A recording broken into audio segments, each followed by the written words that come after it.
कि उत्तर प्रदेश में भी सवाल यह है कि क्या बीजेपी क्लीन स्वीप कर लेगी या फिर कन्नौज में अखिलेश यादव जो है अपनी खोई सीट वापस ले पाएंगे, बदला ले पाएंगे। अमिताभ जी, बहुत जल्दी से आपका इस पर रिएक्शन। कन्नौज कि पिछली बार भी 12,000 वोट से कन्नौज में हारी थी समाजवादी पार्टी, और इस बार क्योंकि बसपा के साथ अलायंस नहीं है तो दलित वोट जो है वो यहाँ से छिटक जाएगा कहीं ना कहीं।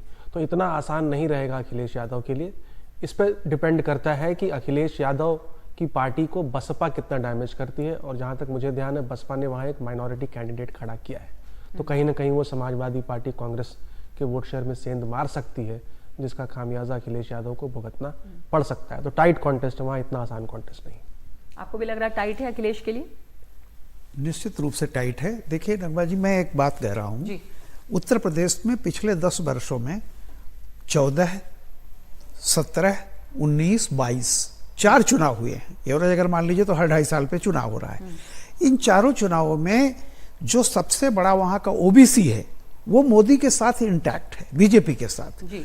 तो और जो सबसे बड़ी चुनौती थी वो 2019 में वो बीजेपी के सामने उसको फेस कर चुकी बीजेपी, क्योंकि मायावती और अखिलेश का मिलने के बावजूद बीजेपी ने जो 63 सीट्स जीती थी, इस बार तो अलग अलग हो गए हैं दोनों।